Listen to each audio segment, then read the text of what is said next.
हरि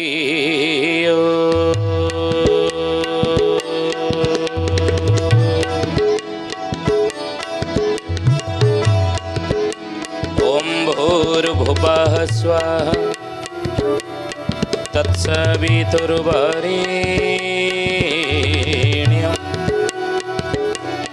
भर्गो देवस्य धीमहि धियो यो नः प्रचोदयात्।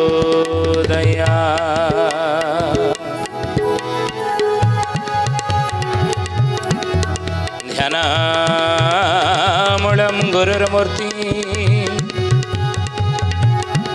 पूजामूलं गुरुर्पदं मंत्रमूलं गुरुर्वाक्यं मोक्षमूलं गुरुर्कृपा।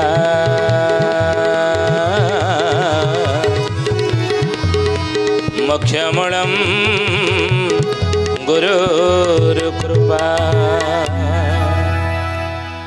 बोलिए महापुरुष अच्युतानंद जी की जय। शुद्धि जानी ज्ञानी गुणी मंडली आज मालिका वचन को आपण मानक स्वागत जनाऊँ।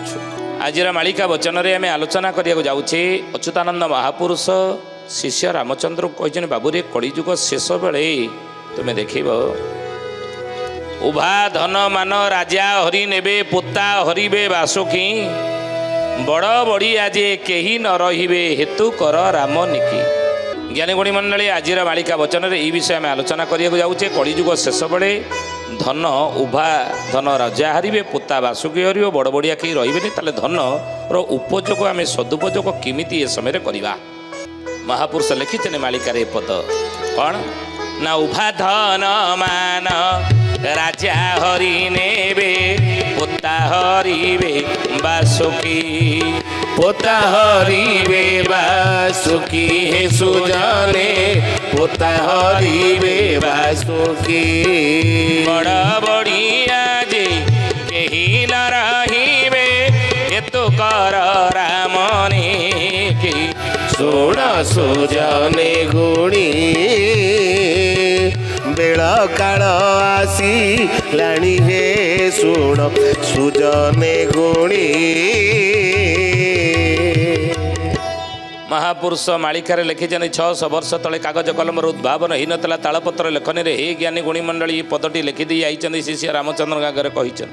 आज जहाँ प्रतिफलित होबाकू जाउछि उभा धन मान राजा हरि नेबे उपिरी धन ब्लैक मनी रजा हरु ना आपणकर दरमा पाउछन एतिकी रोजगार एतिकी किंतु आपणकर बैंक बैलेंस बढ़ीगला गोटे मसरे आप दरमा पाइले 30,000 जदि आपण अकाउंट रे जमा हो गला 1.5 लाख टंका ताले विजिलेंस दृष्टि पड़ो वर्ष को आपणकर आय जदि एतिकी दरमा पाइछन कि बेपार पटा करछन एतिकी आय जदि अधिका बढ़िला आपण इनकम टैक्स देबे जदि टैक्स फेंकिले ताले विजिलेंस लागिला इनकम टैक्स वाला आपण को पछर लागी विजिलेंस लागिगला नहीं तेणु सी ओपिरी धन सरकार से जानवे विजिलेंस जानव जे आप ओपिरी धन रोजगार कर ब्लैक मनी किसी रोजगार कर मासक एति टंका दरमा पाँच 50,000 कि 25,000 कि 30,000 कि 70,000 किंतु आपणकर गोटे वर्ष भितर आपणकर बैंक बैलेंस अकाउंट रे जमा हो गला डिपोजिट हो गला केते ना 20-30 लक्ष ताले सेठी सरकार धरिबे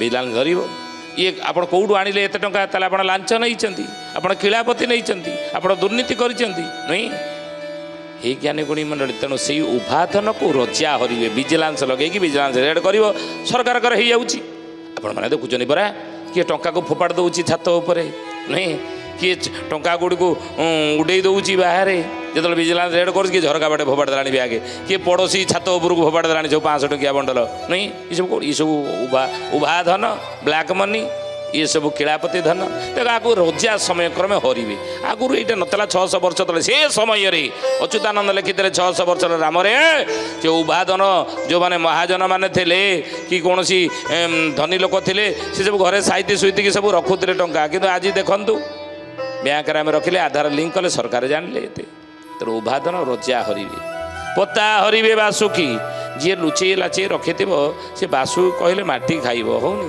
ସରକାର ନୋଟବନ୍ଦୀ କଲେ 17 ମସିହାରେ ରାତି 12ଟା ପରଠାରୁ 500 ଟଙ୍କିଆ 1000 ଟଙ୍କିଆ ନୋଟକୁ ବନ୍ଦ କରିଦିଆଗଲା। କିଏ ଟ୍ରେନ୍ ଡବାରେ ପକାଇଦେଲା, କିଏ ପୋଖରୀରେ ପକାଇଦେଲା, କିଏ ମନ୍ଦିର ହୁଣ୍ଡିରେ ପକାଇଦେଲା, ଆଉ କିଏ ଲାଇନ୍ ଲଗେଇ ମଜୁରିଆ ଲଗେଇକିରି ବ୍ୟାଙ୍କରେ ଟଙ୍କା ଡିପୋଜିଟ୍ କଲା ତା ଆକାଉଣ୍ଟରେ ନୁହେଁ। ଆଉ ଯଦି ନ ସରିଲା ତାକୁ ଫୋପାଡ଼ି ଦେଲା ଏଭଳି ବାଟରେ। ତେଣୁ ତାକୁ ବାସୁ କଲେ ମାଟି ଖାଇବ। ଆଜି ବି 1000 ଟଙ୍କା ଯଦି କାହା ପାଖରେ ଥିବ ସିଏ କ'ଣ ଆଉ ଚଳିବ ନା? ବ୍ୟାଙ୍କରେ ନେଇକି ଦେବେ 1000 ଟଙ୍କା ଆଉ ଚଳିବ? ମାଟି ଖାଇବ ନା? କାଗଜ ସମାନ ଆଉ। ତେଣୁ ମହାପୁରୁଷ ଉଭା ରଜା ହରିବେ, ପୋତା ବାସୁକି ହରିଲା। ଯେ ଲୁଚେଇ ଲାଚେଇ ବେଶୀ ଟଙ୍କାର ପାହାଡ଼ ରଖିବେ ବାସୁକି ହରିବ। ଆଉ ବଡ଼ ବଡ଼ିଆ ଯେ କେହି ନ ରହିବେ ହେତୁ କର ରାମନ କି ବଡ଼ ବଡ଼ିଆ କେହି ରହିବେନି। ଧନୀ ଗରିବ ଭିତରେ ଯେଉଁ ଦୂରତା ଇଏ ଧୀରେ ଧୀରେ କମିଯିବ। ଆଗରୁ ଥିଲା 50 ବର୍ଷ ତଳେ ଏଇ ସିଏ ତାଙ୍କର ମହାଜନ ଘର ନାଇଁ, ଗରିବ ଗୁରୁବା ଲୋକ ଆଜ୍ଞା ସାହୁକାର ପାଖରେ ଯାଇକି ଗୋତି ଖଟୁଥିଲେ, ମୂଲ ଲାଗୁଥିଲେ, ସନ୍ଧ୍ୟାବେଳେ ହାତ ଯୋଡ଼ିକି ଛିଡ଼ା ହେଉଥିଲେ, ଆଜ୍ଞା ଆଉ ଆଜିକ ମଜୁରୀ ଦିଅନ୍ତୁ, ମୁଁ ମଜୁରୀ ପାଇଲେ ଘରକୁ ଯିବି। ମଜୁରୀ ପାଇଁ ଅପେକ୍ଷା କରି ରହୁଥିଲେ ହାତ ଯୋଡ଼ିକି ସାଆନ୍ତଙ୍କ ପାଖରେ, ଜମିଦାର ପାଖରେ ନାଇଁ, ଗରିବ ଗୁରୁବା ଲୋକ, ମୂଲିଆ ଖଟିଖିଆ ମୂଲିଆ ମାନେ ନାଇଁ ଗୋତି ଖଟୁଥିଲେ। ସେଠି ଥିଲା ଏସବୁ ପ୍ରଥା, କୀର୍ତ୍ତଦାସ ପ୍ରଥା ଥିଲା ନାଇଁ। ଆଉ ବର୍ତ୍ତମାନ ଅଛି। ଆଗରୁ ଚାକର ବାକର ଘରେ ବହୁତ ରଖୁଥିଲେ ଗାଁ ଗଣ୍ଡାରେ, ଆପଣ ଦେଖିବେ। ଏବେ ଆଉ ଅଛନ୍ତି କି? ନା, ଆମେ କ'ଣ ତା ଘରେ ଆଉ ମୁଣ୍ଡ ବିକିବା ବା। ତେଣୁ ଧନୀ ଗରିବ ଭିତରେ ଯେଉଁ ଦୂରତାଟା ସେ ଧୀରେ ଧୀରେ କମିବ ବୋଲି 600 ବର୍ଷ ତଳେ ଅଚ୍ୟୁତାନନ୍ଦ ଲେଖିଥିଲେ। ଆଜି ଦେଖୁନାହାନ୍ତି ସତ ହେଇନି?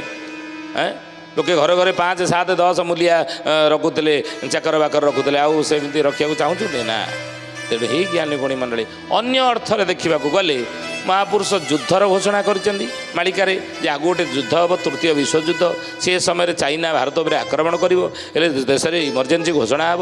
ଆଉ ଇମର୍ଜେନ୍ସି ଘୋଷଣା ହେଲେ ସମସ୍ତ ବ୍ୟାଙ୍କ ଆକାଉଣ୍ଟକୁ ବ୍ଲକ୍ କରି ଦିଆଯିବ। ସେତେବେଳେ ଆଉ ବଡ଼ ବଡ଼ିଆ କେହି ରହିବେନି। ଯେତିକି ଦରକାର ପଇସା ସେତିକି ଆପଣ ବ୍ୟାଙ୍କରୁ ଉଠେଇବେ, ଅଧିକା ପଇସା ଆପଣଙ୍କୁ ମିଳିବ ନାହିଁ। ସବୁ ସେନାବାହିନୀରେ ଖର୍ଚ୍ଚ ହେବ। ଆର ଅନ୍ୟ ଅର୍ଥକୁ ଯଦି ଆମେ ଯିବା, ଆପଣ ସବୁ ଜାଗାରେ ଦେଖିବେ କ୍ୟାସଲେସ୍ ପେମେଣ୍ଟ ନୁହେଁ। ପରିବା ଦୋକାନକୁ ଯିବେ, ସେ ପେଟିଏମ୍, ଫୋନ୍ପେ ଏବଂ ଥୋଇଛି ଗୁଗୁଲ୍ ପେ। ଆପଣ ଲୁଗା ଦୋକାନକୁ ଯିବେ, ପେଟ୍ରୋଲ ପମ୍ପକୁ ଯିବେ, ଗ୍ରୋସରୀ ଦୋକାନକୁ ଯିବେ, ଯେଉଁ ଜାଗାକୁ ଯାଆନ୍ତୁ, ବ୍ୟବସାୟ ପ୍ରତିଷ୍ଠାନକୁ ଆପଣ ଯଦି ଯିବେ ଦେଖିବେ ସବୁ କ୍ୟାସଲେସ୍ ପେମେଣ୍ଟ। ଆଉ କାହା ପକେଟରେ ସରକାର ପଇସା ରଖେଇ ଦେବାକୁ ଚାହୁଁ ନାହାନ୍ତି। ସମସ୍ତ କଣ୍ଟ୍ରୋଲ ହେବ। କାଗଜେ ପୃଥ୍ୱୀ ଚଳିବ, ଦେଶେ ଟଙ୍କା ପଇସା ନଥିବ, ଏଇଆ ହେବ। ତେଣୁ ଧନ ଯଦି ପାଖରେ ଅଛି, ବେଳହୁଁ ସାବଧାନ ହୁଅ। କ'ଣ ସାବଧାନ କେମିତି ହେବା ନା? ଧନର ସଦୁପଯୋଗ କର ଏବେଠାରୁ, ନହେଲେ ଉଭା ରାଜା ହରିବେ, ପୋତା ବାସୁକି ହରିବ। ବଡ଼ ବଡ଼ିଆ ଯେଉଁ ଦେଖାଉଛନ୍ତି ସେ ଆଉ ରହିବେନି ଆଗକୁ। ଆପଣ ଦେଖିବେ ବଡ଼ ବଡ଼ିଆ ବୁଝେ। ଧନ ସରକାରଙ୍କର ଧନ ଉପରେ ଅଧିକାର ରହିବ, ସମାଜର ଅଧିକାର ରହିବ। ଯିଏ ଯେତେ ରୋଜଗାର କରୁ ନିଜ ଇଚ୍ଛା ଅନୁସାରେ ନିଜ ରୋଜଗାର ଖର୍ଚ୍ଚ କରିପାରିବ ନାହିଁ, ବ୍ୟୟ କରିପାରିବ ନାହିଁ। ଏଇଭଳି ଆଇନ ସରକାର ଆଗକୁ ଆଣିବେ ବୋଲି 600 ବର୍ଷ ତଳେ ଅଚ୍ୟୁତାନନ୍ଦ ମହାପୁରୁଷ ମାଳିକାରେ ଲେଖିଛନ୍ତି, ଯାହା ଆଗକୁ ନିକଟ ଭବିଷ୍ୟତରେ ସତ ହେବାକୁ ଯାଉଛି। ମହାପୁରୁଷ କହିଛନ୍ତି ତାହେଲେ ଧନର ସଦୁପଯୋଗ ଏବେଠାରୁ ଆମେ କରିବା। କେମିତି ଧନର ଆମେ ଉପଯୋଗ କରିବା ସେଇ ବାଟ ମହାପୁରୁଷ ବତେଇଛନ୍ତି। ବେଳହୁଁ ସାବଧାନ ହେଇ ଆପଣ ହୁସିଆର ହେଇ ଧନର ସଦୁପଯୋଗ କର ବୋଲି ମହାପୁରୁଷ ଅଚ୍ୟୁତାନନ୍ଦ ଜି କି ଜାନି ଜ୍ଞାନୀ ଗୁଣୀ ମଣ୍ଡଳୀ। ମାଳିକାରେ ମହାପୁରୁଷ ଶିଷ୍ୟ ରାମଚନ୍ଦ୍ର କ'ଣ କହିଛନ୍ତି 600 ବର୍ଷ ତଳେ ସେଇ ବିଷୟ ଆଜି ଆମେ ଆଲୋଚନା କରୁଛେ। ମହାପୁରୁଷ କହିଲେ, ବାବୁରେ ଦାନ ଭୋଗ ନାଶ ତିନୋଟି ଗତି ଧନର ଅଟେ, ନକରଇ ଦାନ ଭୋଗ ଯେ ତାର ତୃତୀୟ ଘଟେ। ତାର ତୃତୀୟ ଘଟେ ବାବୁ, ତାର ତୃତୀୟ ଘଟେ, ତାର ତୃତୀୟ ଘଟେ ବାବୁ, ତାର ତୃତୀୟ ଘଟେ। ଦାନ ଭୋଗ ନାଶ ତିନୋଟି ଗତି ଧନର ଅଟେ। ଧନର 3ଟି ଗତି ଅଛି ବୋଲି ମହାପୁରୁଷ ମାଳିକାରେ ଲେଖିଲେ। କ'ଣ କ'ଣ? 1ରେ ଦାନ, ଧନ ଅଛି ପାଖରେ ଆପଣ ଦାନ କରିବେ, ଦୁଃଖୀ ଦରିଦ୍ରଙ୍କୁ ଧନ ଦାନ କରିବେ, ସମାଜ ପାଇଁ ଆପଣ ଧନ ଦାନ କରିବେ, ସମାଜରେ ଅବହେଳିତ, ସମାଜରେ ଗରିବ, ସମାଜର କାର୍ଯ୍ୟରେ ଆପଣ ଧନ ଦାନ କରିବେ ଯଦି ପାଖରେ ଧନ ରହିଛି। କାହିଁକିନା ସମାଜରେ ଆମେ ଋଣୀ ନା, ସବୁବେଳେ ଆମେ ସମାଜର ଋଣୀ ହେଇକି ଅଛେ। ମନେ ରଖନ୍ତୁ, ବେଦମୂର୍ତ୍ତି ତପନିଷ୍ଠ ପଣ୍ଡିତ ଶ୍ରୀରାମ ଶର୍ମା ଆଚାର୍ଯ୍ୟ ମୋ ଗୁରୁଦେବ, ଅଖିଳ ବିଶ୍ୱ ଗାୟତ୍ରୀ ପରିବାର ଗୁରୁ, ସେ ଲେଖିଛନ୍ତି ଆମେ ସମାଜର ସବୁବେଳେ ଋଣୀ। ଋଣ ନ ସୁଝି ମରିବେନି। ଆପଣଙ୍କୁ ଏ ବାପ ଋଣ ସୁଝିକି ମରିବେନି, କି ପଡ଼ିଶା ତାର ଋଣ କରିଥିଲେ 5 ଲକ୍ଷ 2 ଲକ୍ଷ, କି ସରକାରଙ୍କ ଠାରୁ ଋଣ କରିଛେ, ବ୍ୟାଙ୍କ ଋଣ କରିଛେ, ନ ସୁଝିକି ମରିବା ଏଇ କଥା କୁହାଯାଇଛି ନା। ସମାଜର ଋଣ ନ ସୁଝିକି ଆପଣ ମରନ୍ତୁ ନାହିଁ। ସମାଜର ଋଣ କ'ଣ? ସମାଜର ଋଣ ଆମ କାନ୍ଧରେ ଆମେ ବହୁନେ, ମୁଣ୍ଡରେ ମୁଣ୍ଡେଇ ନେଇକି କ'ଣ ଋଣ ସମାଜର ମୁଣ୍ଡେଇଛେ ନା ସୂର୍ଯ୍ୟ ଦେବତା ଆମକୁ କିରଣ ଦେଉଛନ୍ତି, ତାଙ୍କର ଆମେ ଋଣୀ। ଆଲୋକ ପ୍ରଦାନ କରୁଛନ୍ତି, ଆମେ ଋଣୀ ନୁହେଁ କି? ସେଇଭଳି ପବନ ଦେବତା ଆମକୁ ଅମ୍ଳଜାନ ଦେଉଛନ୍ତି, ପବନ ଦେବତା ଆମେ ତାଙ୍କର ମଧ୍ୟ ଋଣୀ, ଋଣ ସୁଝିବେନି ନା। ବରୁଣ ଦେବତା, ଇନ୍ଦ୍ର ଦେବତା ବର୍ଷା ଦେଉଛନ୍ତି, ପାଣି ବି ଜଳ ହିଁ ଜୀବନ, ଆମେ ପିଇକି ବଞ୍ଚୁଛେ, ତାଙ୍କର ଆମେ ଋଣୀ ନୁହନ୍ତି କି? ସେଇଭଳି ଅଗ୍ନି ଦେବତା, ତାଙ୍କର ମଧ୍ୟ ଆମେ ଋଣୀ। ପୃଥିବୀ ମା, ତାର ମଧ୍ୟ ଆମେ ଋଣୀ। ତେଣୁ ସମାଜରେ ଆମେ ସମସ୍ତଙ୍କର ଋଣୀ ହେଇଅଛେ, ସମାଜର ଋଣୀ। ସେ ଋଣ ସୁଝେଇବା ଅର୍ଥ ସମାଜ କାର୍ଯ୍ୟରେ ନିଜ ଆୟର ଏକ ଅଂଶ ଆମେ ଲଗେଇବା, ଦାନ କରିବା, ବୁଝିଲେ? ତେଣୁ ମହାପୁରୁଷ କହିଲେ ଦାନ। ଦ୍ୱିତୀୟ ହେଲା ଭୋଗ। ଯଦି ଧନ କିଛି ରୋଜଗାର କରିଛନ୍ତି ତାକୁ ଭୋଗ କରିବେ। ମହୁମାଛି କ'ଣ କରେ ଆପଣ ଜାଣିଥିବେ? ଅବଧୂତ 24 ଗୁରୁ କରିଥିଲେ, ଅବଧୂତ 24 ଗୁରୁ କରିନଥିଲେ? ଯଦୁରାଜା ପଚାରିଦେଲେ, କହିଲେ ହେ ମହାତ୍ମା, ଆପଣ ଜଣକୁ ଗୁରୁ କରିଥିଲେ କ'ଣ ହେଇନଥାନ୍ତା? ଆପଣ ଜୀବନରେ 24ଟି ଗୁରୁ କଲେ। ହାତୀକି ଗୁରୁ କରିଛନ୍ତି, ଅଜଗର ସାପକୁ ପୁଣି ଗୁରୁ କଲେ। ହାତୀକି ଗୁରୁ କରିଦେଲେ, ଅଜଗର ସାପ କାହିଁ ଗୁରୁ କଲେ? କଅଁଳା ଶିଶୁକୁ ଗୁରୁ କଲେ, କୁମାରୀ କନ୍ୟାକୁ ଗୁରୁ କଲେ, ପିଙ୍ଗଳା ବେଶ୍ୟାକୁ ଗୁରୁ କଲେ, ଆପଣ ମହୁମାଛିକି ଗୁରୁ କଲେ, ଆପଣ ସୂର୍ଯ୍ୟଙ୍କୁ ଗୁରୁ କଲେ, ପୃଥିବୀ ମାଆକୁ ଗୁରୁ କଲେ, ଏଇଭଳି ଆପଣ ପିଙ୍ଗଳା ବେଶ୍ୟାକୁ ଗୁରୁ କଲେ। ଏତେ ଜୀବନରେ ଗୁରୁ କରିଛନ୍ତି, ଗୁରୁ ଜଣକୁ କରିଦେଲେ, ଏତେ କାହିଁ ଗୁରୁ କରିଛନ୍ତି? ମହୁମାଛି କାହିଁ ଗୁରୁ କଲେ ନା? ମହୁମାଛି କ'ଣ କରେ ଜାଣିଛ? କାହିଁକି ତାକୁ ମୁଁ ଗୁରୁ କଲି? ଅତି ସଂଗ୍ରହ, ଅତି ସଂଗ୍ରହ ସେ କରେ। ଏ ଫୁଲରୁ ସେ ଫୁଲ ଉଡ଼ି ବୁଲି ବହୁତ ପରିଶ୍ରମ ସମୟ ବ୍ୟର୍ଥ କରି ଯେଉଁ ମହୁ ସଂଗ୍ରହ କରେ, ତାର ମହୁ ଫଣାରେ ତାକୁ ରଖେ। ଆଉ ମହୁ ଫଣାରେ ରଖିକି ନିଜେ ତାକୁ ଉପଯୋଗ କରିପାରେ? ନିଜେ ମହୁ ଖାଇପାରେ ନା? ତାକୁ ଶିକାରୀ ଆସେ, ସେ ମହୁ ଫଣା ଭାଙ୍ଗି ନେଇକି ପଳାଏ ଧୂଆଁ ଦେଇକରି। ମାନେ ଯାହା ସଞ୍ଚୟ କରିଥିଲା ଅତି ସଂଗ୍ରହ କରି, ଅନେକ ପରିଶ୍ରମ କରି ଏ ଫୁଲରୁ ସେ ଫୁଲ ବୁଲି, ଏ ଗଛରୁ ସେ ଗଛ ବୁଲି ଫୁଲରୁ ମହୁ ସଂଗ୍ରହ କରିଥିଲା, ତାକୁ ସଞ୍ଚୟ କରିଥିଲା, ସେ ସଞ୍ଚୟ ନିଜ ପାଇଁ ଉପଯୋଗ କରିପାରିଲା ନାହିଁ, ତାକୁ ମୁଁ ଗୁରୁ କଲି। କାହିଁକି ନା ଜୀବନରେ ଅତି ସଂଗ୍ରହ କର ନାହିଁ, ଯେତିକି ଆବଶ୍ୟକ। ଭୀମ ଭାଇ କହିଲେନି, ମୁଁ ଯେ ଅଭାଗିନୀ ମୂଢ଼ ପାପୀ ପ୍ରାଣୀ ଆଶାର ସରି ବିକଳ ଦେବ ଖଞ୍ଜାମୂଲ ଦୀନ ବଞ୍ଚିବି ଯେ ପରି, ଦୀନ ବଞ୍ଚିବି ଯେ ପରି ମହାପ୍ରଭୁ, ଦୀନ ବଞ୍ଚିବି ଯେ ପରି, ଦୀନ ବଞ୍ଚିବି ଯେ ପରି ମହାପ୍ରଭୁ, ଦୀନ ବଞ୍ଚିବି ଯେ ପରି।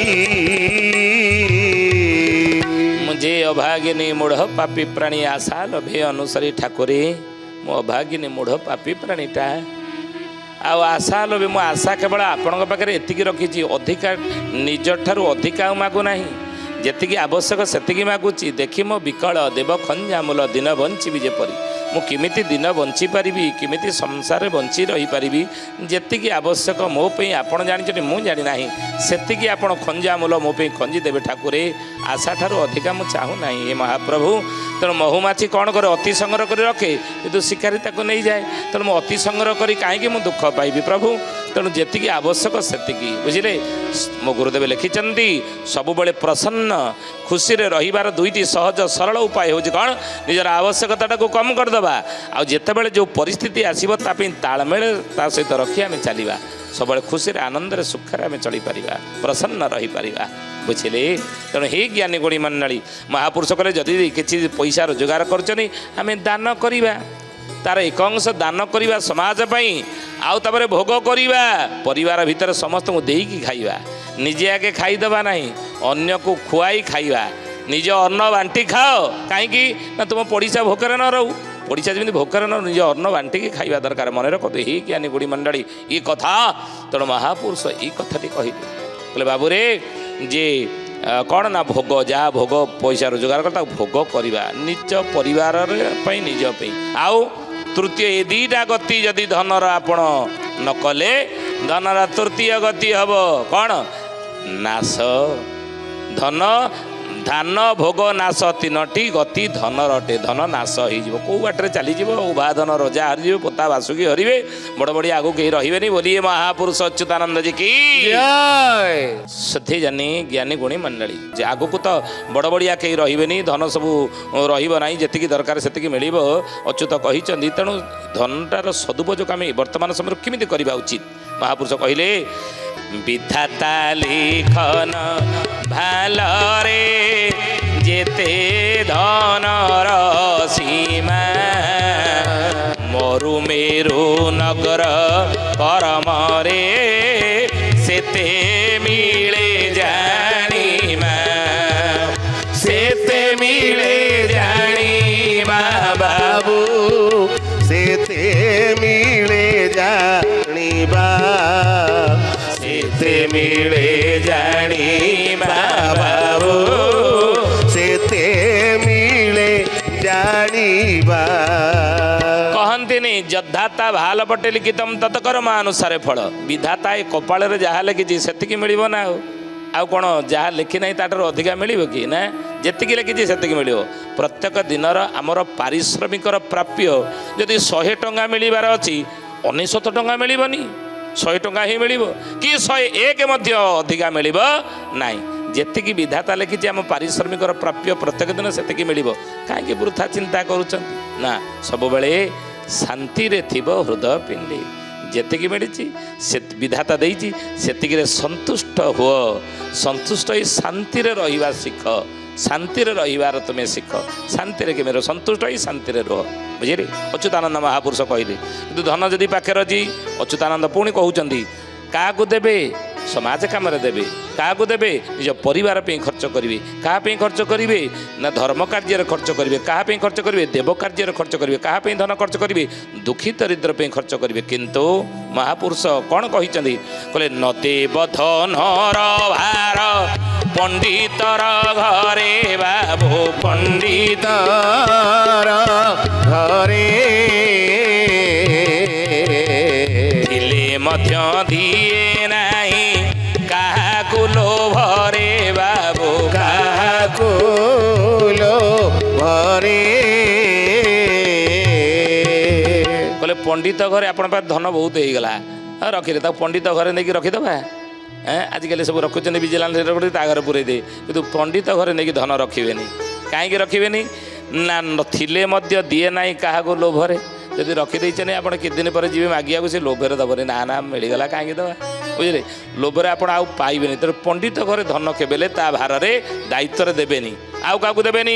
କ୍ଷତ୍ରିୟକୁ ଧନ ଭାର ଦେବା ଭଲ ନୁହେଁ ବାବୁ ଦେବା ଭଲ ନୁହେଁ।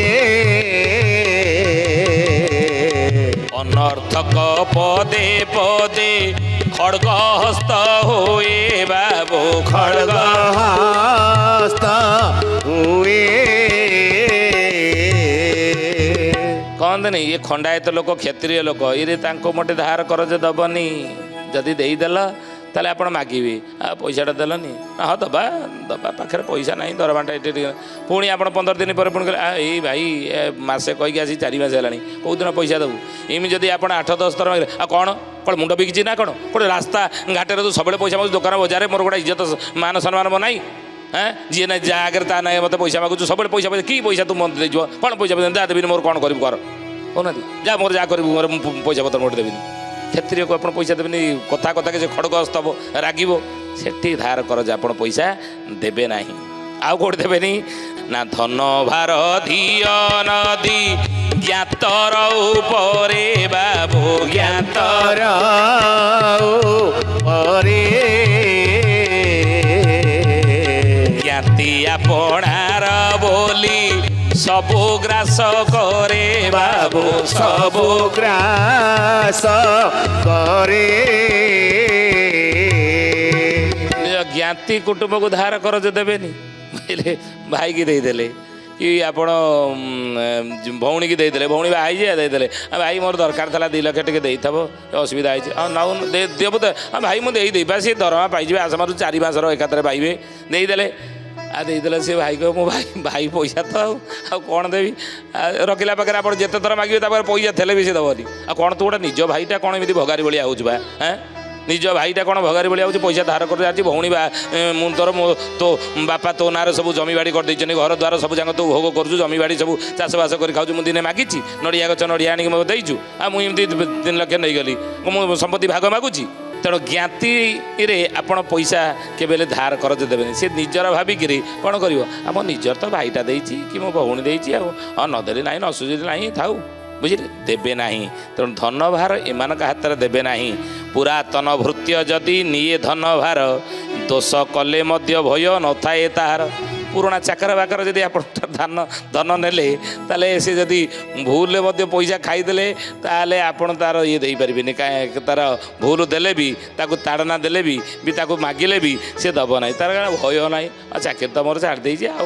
କ'ଣଟା ମୋର ଏମିତି କରିଦେବ କି ଚାକିରି କରିଦେଲି ଆଉ ଚାକିରି କଲାବେଳେ ଧାର ନେଇଥିଲି ଚାକିରି ତ ଏବେ ଛାଡ଼ି ଦେଇଛି ଆଉ ପଇସା ମୁଁ ନେଇକି ବୁଡ଼େଇଦେଲି କ'ଣ ମୋର ସେ ଏମିତି କରିବ ଯା ତେଣୁ ସେଠି ଆପଣ ଧାର କରଜ ଦେବେ ନାହିଁ ଉପକାରୀ ଜନଠାରେ ଦେଲେ ଧନ ଭାର ଉପକାରେ ଯୋଗୁଁ ଦୋଷ ନ ଧରେ ମନର କିଏ ଆପଣଙ୍କର ଉପକାର କରିଛି ଆପଣ ସେ ଧର ମାଗିଲେ ଆପଣ ତାକୁ ଦେଲେ ମୁଁ ତୋର ଏ ଉପକାର କରିଥିଲି ମୋତେ ଦେଇଥିଲୁ ଆଉ କ'ଣ ମାଗଣା ଦେଇଥିଲୁ ତୋର ମାଗଣା ତୋଠୁ ପଇସା ଆଣିଥିଲି ଆଉ ତୋର ଏଇ କାମଟା କରିଦେଇଥିଲି ବି ତୁ ମୋତେ ଦେଇଥିଲୁ ନା ଆଉ ଡେରି ହେଇଗଲା କ'ଣ ଅସୁବିଧା ଅଛି ବୁଝିଲେ ଏଇସବୁ ଧନ ଦେବେ ନାହିଁ ତେଣୁ ଧନକୁ ଏ 3ଟା ବାଟରେ 2ଟା ବାଟରେ ଖର୍ଚ୍ଚ କରିବେ ଦାନ ଆଉ ଭୋଗ ବୁଝିଲେ ଏ 2ଟା ବାଟରେ ଧନର ଖର୍ଚ୍ଚ କରିଦିଅନ୍ତୁ ରଖିଲେ ଆଗକୁ ବଡ଼ ବଡ଼ିଆ କେହି ରହିବେନି ଉପାଦନ ରଜା ହାରିବେ ପୋତା ବାସୁକି ଖାଇଦେବ ଆଉ ଯୁଦ୍ଧ ହେଲେ ଧନ ବଡ଼ ବଡ଼ିଆ ଆଉ କେହି ରହିବେନି ଧନ ସରକାରଙ୍କର ହେଇଯିବ ତେଣୁ ଏଇ ଜ୍ଞାନୀ ଗୁଣୀ ମଣ୍ଡଳୀ ଏ 2ଟା ବାଟରେ ଧନ ଯଦି ଅଛି ତାର ଉପଯୋଗ କରନ୍ତୁ ହେଲା ଆଜି ତ ସମୟ ହେଇଛି ଆସନ୍ତୁ ବାଣୀକି ବିରାମ ଦେବା ଶ୍ରୀ ପ୍ରଭୁଙ୍କର ନାମ ନେଇ ହରି ହରି ଘୋଷା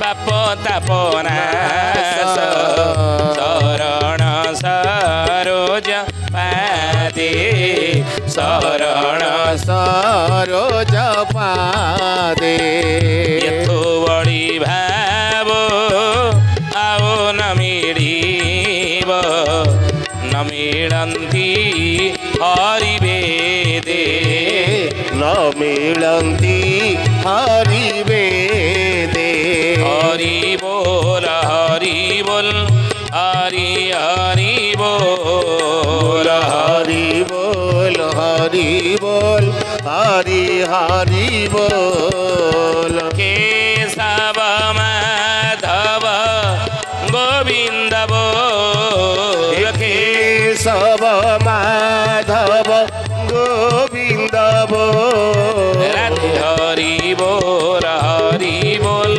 হরি হরি बोल হরি বল হরি বল হরি হরি বল ସୁଧୀଜନେ ଆଜି ପାଇଁ ଆସନ୍ତୁ ବାଣୀକି ଏଠାରେ ବିରାମ ଦେବା ପୁଣି ଆସନ୍ତା ଅଧ୍ୟାୟରେ ଭେଟ ହେବା ରହୁଛୁ ହରି ଓମ୍ ଶାନ୍ତି ଶାନ୍ତି ଶାନ୍ତି ସର୍ବାରିଷ୍ଟ ସୁଶାନ୍ତିରେ ଭବତୁ।